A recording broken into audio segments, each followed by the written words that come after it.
এমন একটা সময় ছিল, এমন উন্মুক্ত ময়দানে কোরআনের সঠিক কথাগুলো আমরা বলতে পারতাম না। কথা বলুন ঠিক না বেঠিক? এরপর আল্লাহ রাব্বুল আমিন দীর্ঘ 17টি বছর পরে এই ময়দানে কোরআনের উন্মুক্ত কথা বলার জন্য যিনি আপনাকে আমাকে সুযোগ দান করেছেন, তিনি কে? জোরে বলেন, তিনি কে? সুতরাং প্রশংসা যদি করতে হয়, কার জন্য করতে হবে? আরো জোরে বলেন, কার জন্য করতে হবে? আমরা সেই মহান রবের প্রশংসা করছি, যিনি আপনাকে আমাকে ওই শেখ হাসিনা স্বৈরাচার অর্থাৎ আয়নাঘর সৃষ্টিকারী, এই পৃথিবীর সবচেয়ে বড় ফেরাউনের বাচ্চা ফেরাউনের খালাতো বোন শেখ হাসিনাকে এদেশের দামাল ছেলেরা এমনভাবে তাড়াইছে, অর্থাৎ শাড়ি পর্যন্ত নেবার সুযোগ পাই নাই। কথা বলুন ঠিক না বেঠিক? পুরো উপস্থিতি কথা আজকে বলতে হবে, কারণ আগামীর পৃথিবী ইসলামের পৃথিবী, আগামীর পৃথিবী কোরআনের পৃথিবী। টুডে অ্যান্ড টুমরো এই বাংলাদেশে ইসলামের জন্য স্বাধীন হয়েছে। ইনশাল্লাহ আগামীর পার্লামেন্টে বাংলাদেশে ইসলামপন্থীরা ক্ষমতায় যাবে। কথা বলুন ঠিক না বেটা? পুরো উপস্থিতি, সুতরাং ইসলামের জন্য আমরা কষ্ট করেছি, প্রত্যেকটা ব্যক্তি এদেশের মুসলমানেরা আল্লাহর জমিন আল্লাহর দ্বীনের জন্য কষ্ট করেছে।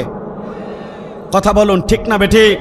তবে ধন্যবাদ জানাই বাংলাদেশের ওই সব ছাত্র ভাইদেরকে যারা জামাত ইসলামী পারি নাই, বড় একটি দল বিএনপি পারি নাই, অর্থাৎ এই দুইটা দল 17টি বছর ধরে জালিমের জুলুমের শিকার হয়েছে, অকাতরে জীবন দিয়েছে, রক্ত দিয়েছে, হাসতে হাসতে জামাতের অর্থাৎ 5-5 ব্যক্তিগুলো ফাঁসির মঞ্চে গেছে।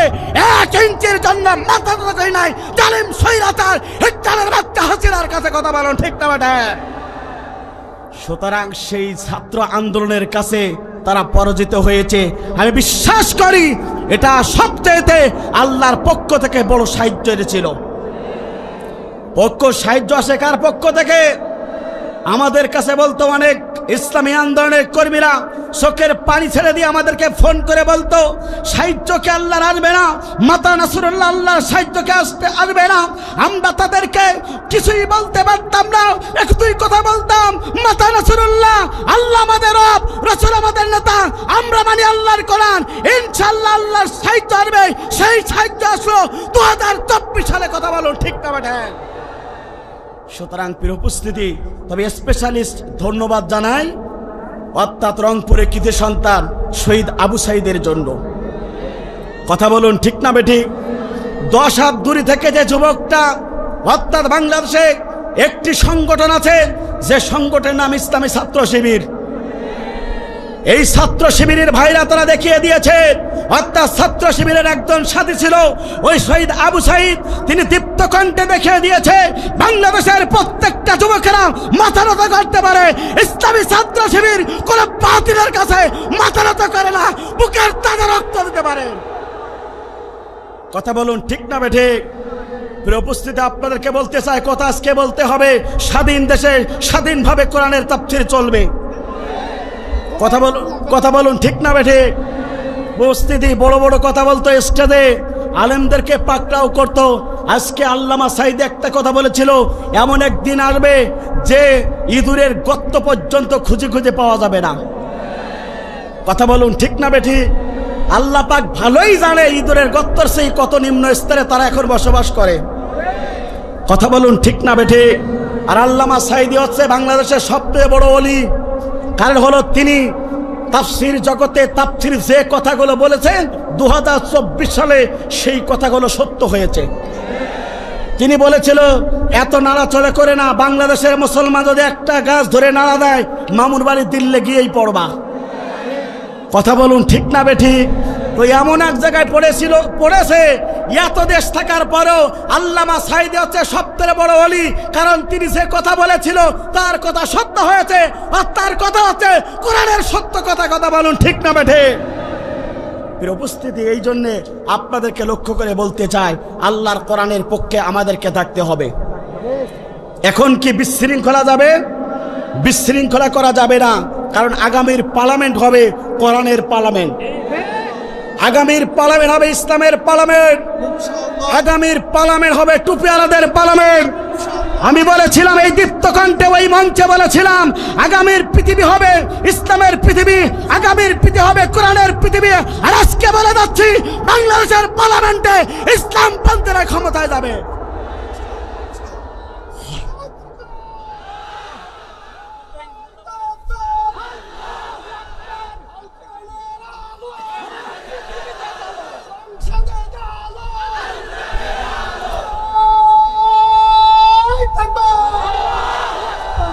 উপস্থিতি, এই জন্যে আপনাকে লক্ষ্য করে বলতে চাই, যারা ইসলামের বিরুদ্ধে ষড়যন্ত্র করেছিল তারা আজকে দেশ থেকে বিতাড়িত।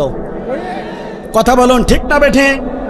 আজকে বাংলাদেশ ক্রিকেট খেলে জিততে পারে না, কিন্তু যে দেশ স্বাধীন হলো, পাকিস্তানের সাথে 2টা টেস্ট খেলা হলো, তাও বাংলাদেশের ছেলেরা তারা সিরিজ জয় করেছে।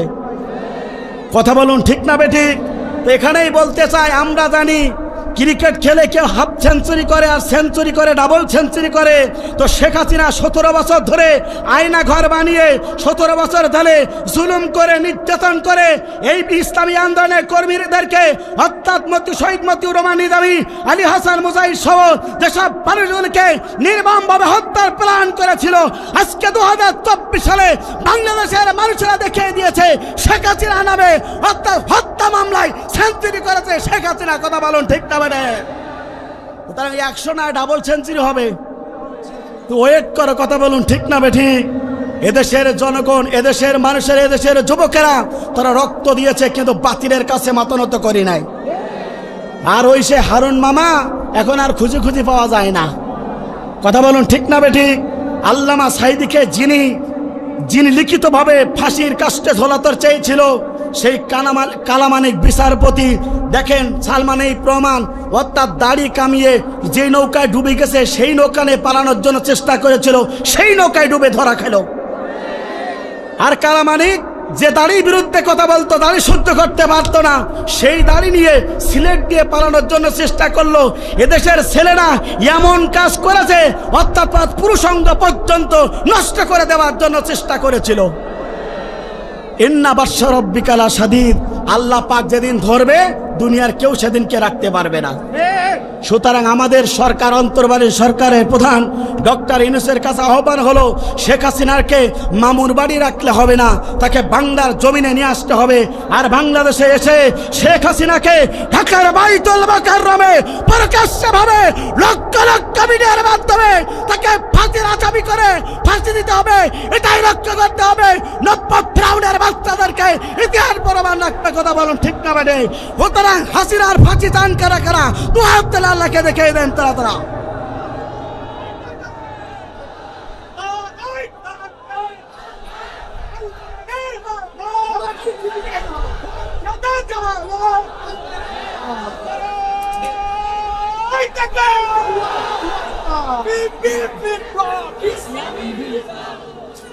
উপস্থিতি, সুতরাং স্বৈরাচার পতন হয়েছে। এবার আপনার আমার কি করার দরকার, জানার দরকার আছে না নাই? স্বাধীনতার পরে আপনার কর্মসূচি কি হবে, এই বিস্তারিত আলোচনার জন্য কথা বলব উপস্থিতি। সুতরাং আপনার আমার প্রতি কোরআন নাজিল করেছেন তিনি কে? সেই কোরআন পেয়ে আমি খুশি না বেজার? কেন খুশি আল্লাহ পাক? এই জন্য খুশি হব কারণ গোটা পৃথিবীর সবচেয়ে দামি কিতাব আল্লাহ পাক আপনার আমার জন্য নাজিল করেছেন। কথা বলুন ঠিক না বেঠিক? আমার বন্ধুরা, তাহলে লক্ষ্য করুন, মহাগ্রন্থ আল কুরআনুল কারীমের ভিতরে আল্লাহ রাব্বুল আমিন সুন্দর ভাষায় ঘোষণা করলেন, বান্দা শুনে রাখো, এই পৃথিবী থেকে ক্ষমতা পাওয়ার পরে খুশি হয়ে যায়, এই পৃথিবী থেকে লক্ষ লক্ষ টাকার মালিক হয়ে তারা খুশি হয়ে যায়, এই পৃথিবীতে কেউ গাড়ি বাড়ির মালিক হয়ে খুশি হয়ে যায়। কিন্তু আল্লাহ রাব্বুল আমিন বললেন, বান্দা শুনে রাখো, আমার পক্ষ থেকে যে কোরআনটা আসলো, এই কোরআন পেয়ে তোমরা আল্লাহর প্রতি খুশি হয়ে যাবে। কথা বলুন ঠিক না বেঠিক? এটা আমার কথা না, মহাগ্রন্থ আল কুরআনুল কারীমের কথা। আল্লাহ পাক বলেন, কুল বিফাদলিল্লাহি ওয়া বিরহমাতিহি ফাবিযালিকা ফালইফরাহু হুয়া খায়রুম মিম্মা ইয়াজমাউন। আল্লাহ পাক বলেন আল্লাহর পক্ষ থেকে যত বরকত চলে আসলো, আল্লাহর পক্ষ থেকে অনুগ্রহ চলে আসলো, তার এক নম্বর গুরুত্বপূর্ণ কিতাবের নাম হচ্ছে মহান গ্রন্থ আল কোরআন। আল্লাহ পাক বলেন বান্দা শুনে রাখো, এই কোরআন যখন পেয়ে যাবে, এই কোরআনের স্বাধীনতা যখন পেয়ে যাবে, কেবলমাত্র শুধুমাত্র এই বান্দাগুলো আল্লাহর প্রতি খুশি হয়ে যাবে। কথা বলুন ঠিক না বেঠিক? কোরআন যদি পেয়ে যায় বান্দা খুশি হবে কার প্রতি? আরো জোরে বলেন কার প্রতি? উপস্থিতি 17 বছর ধরে সঠিকভাবে কোরআনের কথা আলেমরা বলতে পারতো না, আজকে কোরআনের বিজয় হয়েছে। কোরআনের বিজয় হয়েছে, এটা মানুষের বিজয় নয়। এই বিজয় যিনি আল্লাহর পক্ষ থেকে সবচেয়ে সাহায্য এনেছিল। কথা বলুন ঠিক না বেঠিক? আমরা দেখেছি ওই ছাত্রদের হাতে কোনো অস্ত্র ছিল না, কিছুই ছিল না, কিন্তু ওরা ইমানের দাবিতে আল্লাহ জমিনে যেমন ঝাঁপিয়ে পড়েছিল, বদরের প্রান্তরে 313 জন সাহাবী যেমন আল্লাহর জন্য ঝাঁপিয়ে পড়েছিল, মাতা রাসূলুল্লাহ আল্লাহর পক্ষ থেকে সাহায্য এনেছিল। বাংলাদেশের মুসলমান আপনাদেরকে কোরআনের ভাষায় জানাতে চাই, 2024 সালে ছাত্র ভাইরা আন্দোলন করেছিল, আল্লাহর পক্ষ থেকে বদরের প্রান্তরের মতন করে সাহায্য আসলো। এটা কার পক্ষ থেকে সাহায্য? উপস্থিতি এই সাহায্য সবচেয়ে গুরুত্বপূর্ণ ভূমিকা রেখেছে বাংলাদেশের ছাত্র ভাইরা। আর সবচেয়ে বেশি অবদান বাংলাদেশের আলেম সমাজ এবং ইসলামী ছাত্র শিবিরের। কথা বলুন ঠিক না বেঠিক? অসংখ্য ব্যক্তিরা বলতো যে ইসলামী ছাত্র শিবিরের ছেলেপেলে রক কাটে, এটা হচ্ছে সবচেয়ে বড় মিথ্যা কথা। বাংলাদেশের এমন একটা সংগঠন, ছাত্র সংগঠন ইসলামী ছাত্র শিবির, যে শিবিরের ভিতরে মানুষকে রক্ষাটা শেখায় না, বরঞ্চ মানুষকে জাহান্নামের পথ থেকে ছাত্র ভাইদেরকে জান্নাতের পথে চালানোর জন্য চেষ্টা করে। ইসলামী ছাত্র শিবির এমন একটা সংগঠন, যে সংগঠনের একজন কর্মী পর্যন্ত ইয়াবা খাবার সাহস পায় না। বাংলাদেশ ইসলামী ছাত্র শিবির এমন একটা সংগঠন, যে কোনো সংগঠনের একটা ছেলে তার মার সাথে খারাপ আচরণ করতে পারে না। ইসলামী ছাত্র শিবির এমন একটা সংগঠন, যে ছাত্র সমাজ ছাত্র ভাইরা এদেশের একটা মেয়েকে নিয়ে তারা চলে গেছে, এটা কোনো নদীর কেউ দেখাতে পারবে না। সুতরাং ইসলামী ছাত্র শিবির হচ্ছে এমন একটা সংগঠন যারা আল্লাহর জমিনে আল্লাহর দ্বীন কায়েমের জন্য সবচেয়ে বড় কষ্ট করে। সুতরাং এই ইসলামী ছাত্র শিবির যারা আছে তাদেরকে আমি স্যালুট জানাই, আমার পক্ষ থেকে ধন্যবাদ। আমি এই করোনা সহ এই সাতক্ষীরা আশেপাশে যত ছাত্র শিবিরের ভাইরা আছে, আমি সকলের নাম জানি নাই, আমার পক্ষ থেকে তোমাদের জন্য সালাম। আর আমি আপনাদেরকে লক্ষ্য করে বলতে চাই, আপনাদের সন্তানগুলোকে ছাত্র শিবিরে এখন ইনক্লুড করে দেবেন, তাদের ভর্তি করাই দেবেন। তারা কিছু না দিতে পারুক, ওই সন্তানগুলোকে নামাজের ট্রেনিং দিতে পারবে। ওই ছাত্রগুলোকে ইয়াবাখোর শেখাবে না, বরং ওই ছাত্রগুলোকে ইয়াবা থেকে অর্থাৎ নিষেধ করার জন্য তারা চেষ্টা করবে।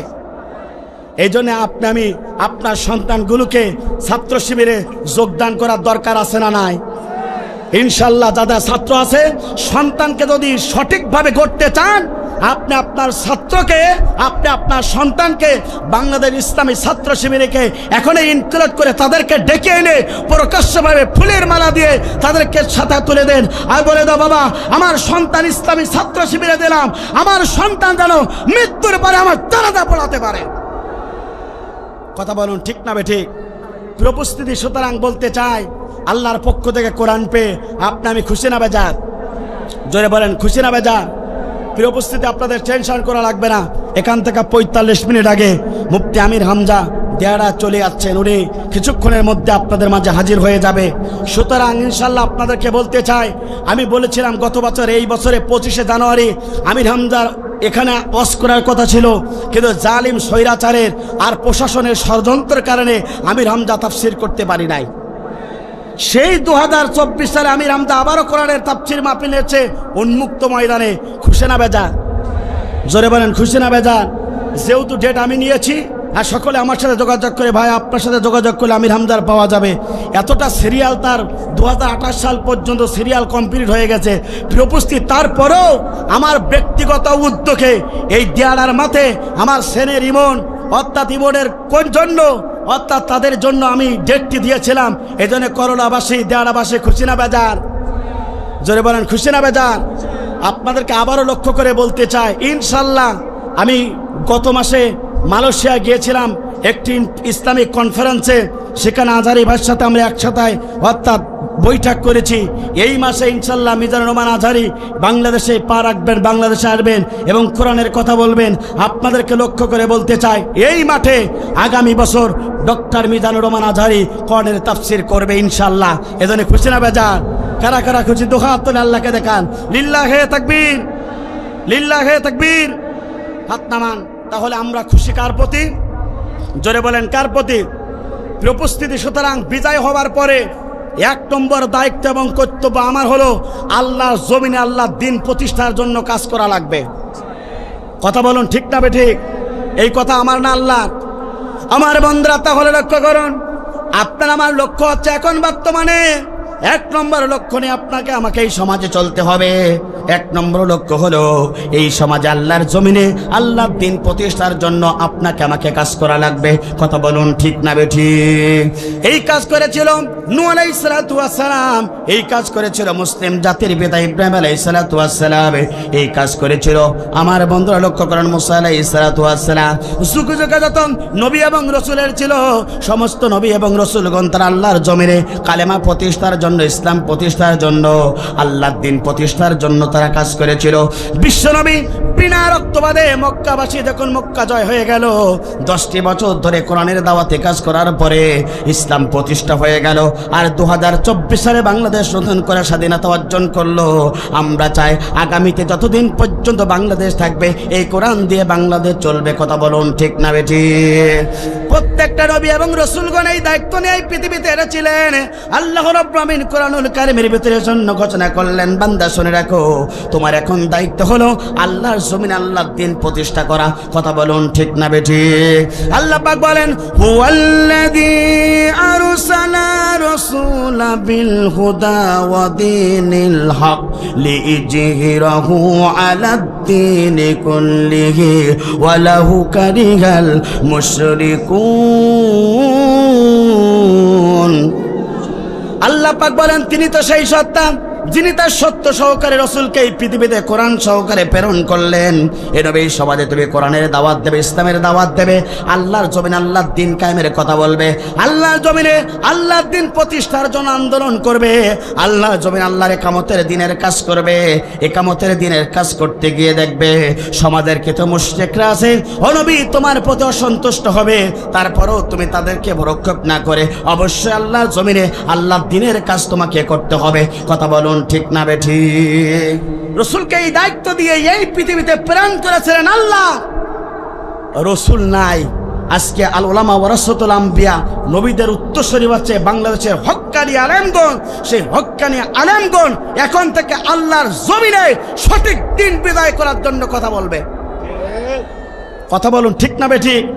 কারণ দিন যদি প্রতিষ্ঠা হয়ে যায়, পার্লামেন্ট যদি এই কোরআন দিয়ে চলে, এদেশে একজন চোর খুঁজে খুঁজে পাওয়া যাবে না। কোরআনে যদি এই পার্লামেন্ট যদি এই কোরআনে আপনার পার্লামেন্ট যদি কোরআন দিয়ে চলে, এই দেশে একজন জেনাকার পাওয়া যাবে না। পার্লামেন্ট যদি কোরআন দিয়ে চলে, এই দেশে একজন মদখোর, ইয়াবাখোর, ফেন্সিখোর খুঁজে খুঁজে পাওয়া যাবে না। কারণ এটাকে হারাম করেছেন তিনি কে? তাহলে নবী এবং রাসূলরা কাজ করেছিলেন আল্লাহর জমিন আল্লাহর দিন প্রতিষ্ঠার জন্য। আর বাংলাদেশ জামাত ইসলামী সবচেয়ে সেই কাজ জমিনে করে। কথা বলুন, ঠিক না বেঠিক? উপস্থিতি, আপনাদেরকে লক্ষ্য করে বলতে চাই, সুতরাং আগামীর পার্লামেন্ট হবে কোরআনের পার্লামেন্ট, আগামীর পার্লামেন্ট হবে টুপিওয়ালাদের পার্লামেন্ট। কথা বলুন, ঠিক না বেঠিক? কারণ আমরা দেখতে পেরেছি স্বাধীনতার পরে এদেশের আলেম সমাজ বক্তব্যের কারণে এদেশের প্রত্যেকটা যুবকেরা তারা মন্দিরকে পাহারা দিয়েছে। এই কারণে বাংলাদেশের সমস্ত মানুষেরা চায় যদি আলেমরা, হুজুররা যদি পার্লামেন্টে যায়, বাংলাদেশ সবচেয়ে অর্থাৎ দুর্নীতিমুক্ত বাংলাদেশ হবে। কারণ সেই বাংলাদেশে দুর্নীতি করে 99.1 বিলিয়ন টাকা অর্থাৎ ঋণগ্রস্ত করে শেখ হাসিনা পালাইছে। কথা বলুন, ঠিক না বেঠিক? 94.1 বিলিয়ন টাকা বাংলাদেশের সবচেয়ে তিনি এটাই করেছে, ঋণগ্রস্ত করে তিনি পালায়ন করেছে। কথা বলুন, ঠিক না বেঠিক? উপস্থিতি শুধু তাই না, উন্নয়নের নামে কোটি কোটি টাকা তারা প্রত্যেক মিনিটে অর্থাৎ 26,000 টাকা প্রত্যেক সেকেন্ডে 26,000 টাকা, প্রত্যেক মিনিটে 1,36,000 টাকা, অর্থাৎ 17 বছরে এই টাকা তারা পাচার করেছে বিদেশের বুকে, বেগম পাড়া বানিয়ে মারিয়েছে। আর আপনাকে আমাকে অর্থাৎ ছুরি ধরিয়ে দিয়েছে। কথা বলুন ঠিক না বেটি? সুতরাং বড় বড় যারা কথা বলতো এখন আর খুঁজে পাওয়া যায় না। কথা বলুন ঠিক না বেটি? না বেটি? আমার বন্ধুরা তাহলে লক্ষ্য করুন, আপনার আমার লক্ষ্য হবে এখন থেকে, যার কারণে বাংলাদেশের জামাত ইসলামের সম্মানিত আমার সাহেব ডক্টর শফিকুর রহমান তিনি মুখ দিয়ে ঘোষণা করলেন যে এই বাংলাদেশকে ইসলামের জন্য বাংলাদেশ গড়তে হবে। কোরআনের বাংলাদেশ গড়তে গেলে আপনাকে আমাকে এই কোরআন বিজয়ের দলে থাকতে হবে। কথা বলুন ঠিক না বেটি? আমার বন্ধুরা, জীবন ব্যবস্থা এই সমাজে আল্লাহর দিন বিজয় লাভ করার জন্য আপনাকে আমাকে এখন থেকে কাজ করা লাগবে। এই জীবন ব্যবস্থা যদি পার্লামেন্টে প্রতিষ্ঠিত হয়ে যায় তাহলে এই বাংলাদেশে দুর্নীতি থাকবে না, এই বাংলাদেশে খারাপ কিছু থাকবে না, এই বাংলাদেশে কোনো ধর্ষণকারী থাকবে না। সেঞ্চুরি করে যারা ধর্ষণ করেছে তাদের পর্যন্ত বিচার হবে। কথা বলুন ঠিক না বেঠি? এই জন্য আল্লাহ পাক বলেন ইন্নাদ দীনা ইনদাল্লাহিল ইসলাম, আল্লাহ তাআলার কাছে সবচেয়ে মনোনীত জীবন ব্যবস্থা হলো ইসলাম। Islam is the complete code of life, আল্লাহর কাছে পূর্ণাঙ্গ জীবন ব্যবস্থা নাম আছে ইসলাম। এই ইসলামকে আপনাকে ইসলাম মোতাবেক কাজ করতে হবে। ইসলামের কাছে এখন আপনাকে চলে আসতে হবে। দুনিয়ার সমস্ত মতাদর্শকে ভুলে গিয়ে মুসলমান আমি যদি এই কোরআনের কাছে ফিরে আসতে পারি তাহলে আগামীর পার্লামেন্ট হবে কোরআনের পার্লামেন্ট। কথা বলুন ঠিক না বেঠি? তাহলে আপনার আমার 1 নম্বর দায়িত্ব এবং কর্তব্য হলো বিদায়ের পরে আল্লাহর জমিন আল্লাহর দিন প্রতিষ্ঠা করা। সুতরাং দেড়াবাসে আপনাদেরকে বলতে চাই, এই কলরার বুকে যদি আগামীর কোনো পার্লামেন্ট নেওয়ার জন্য কোনো ইসলামপন্থীরা যদি আসে তাহলে তাদের পক্ষে আপনার আমার থাকার দরকার আছে না নাই? জোরে বলেন আছে না নাই? যদি তাদের মাধ্যমে যদি দিন প্রতিষ্ঠা হয়ে যায় এই বাংলাদেশের কোনো মানুষ না খেয়ে মারা যাবে না। এই বাংলাদেশের কোনো মানুষ বিচারের জন্য কাঠগড়ায় অর্থাৎ তাদেরকে জুলুম করবে না, নির্যাতন করবে না। যারা এই দুনিয়াতে জীবন ব্যবস্থা মেনেছিল আল্লাহ পাক তাদের প্রতি আল্লাহর পক্ষ থেকে রহমত নাজিল হয়েছিল। কথা বলুন ঠিক না বেঠি? ইতিহাস প্রমাণ করেন জাহানের প্রেসিডেন্ট ওমর রাদিয়াল্লাহু তাআলা আনহু সকলেই জানে দিন প্রতিষ্ঠা হলে বাংলাদেশটা কেমন হবে একটু লক্ষ্য করুন। জাহানের প্রেসিডেন্ট ওমর রাদিয়াল্লাহু তাআলা আনহু একদিন সালাতুল ইশার নামাজ পড়লেন।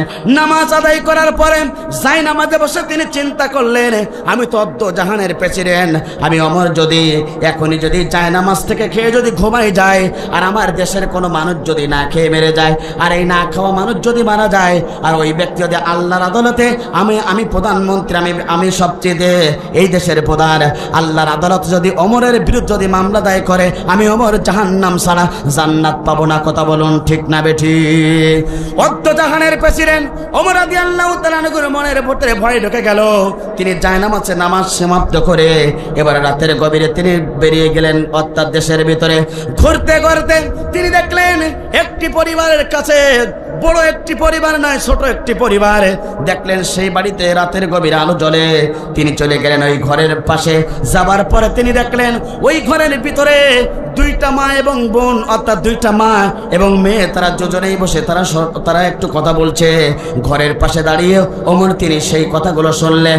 সঙ্গে সঙ্গে ওই অর্থাৎ বন জঙ্গলের ভিতরে একটা বাড়িতে বসে মা তার মেয়েকে বলছে, ও আমার মেয়ে তুমি শুনে রাখো, প্রতিদিন আমরা দুধ বিক্রি করি কিন্তু আজকে তো প্রচন্ড পরিমাণে দুধের ঘাটতি, তাহলে যদি এই দুধের ভিতরে কিছু পানি যদি মেশাতে পারি তাহলে আমরা কিন্তু দুধ আর ঘাটতি হবে না। সঙ্গে সঙ্গে মেয়ে তার মাকে ডেকে বলে, আমার আম্মা জান আপনি শুনে রাখুন, আপনি কি জানেন না আমাদের দেশের প্রধানমন্ত্রী হলো ওমর, যদি এই কথা ওমরের কাছে চলে যায় আপনার আমার কাল্লা থাকবে না। সুতরাং মা আল্লাহকে ভয় করুন, এই দুধের ভিতরে এক সামান্য পরিমাণ পানি পর্যন্ত মেশানো যাবে না। একবার জোরে জোরে বলুন আল্লাহু আকবার। আমার বন্ধুরা, যদি প্রেসিডেন্ট যদি আল্লাহ ওয়ালা হয়ে যায় দেশের মানুষগুলো ভালো হয়ে যায়। কথা বলুন ঠিক না বেঠি? আর দেশের যদি প্রশাসন খারাপ হয়ে যায়, রাষ্ট্রপতি যদি খারাপ হয়ে যায়, প্রধানমন্ত্রী যদি খারাপ হয়ে যায়, ওই দেশের মানুষেরা আল্লাহর কাছে দোয়া করলে আল্লাহ দোয়া কবুল করে না। কথা বলুন ঠিক না বেঠি?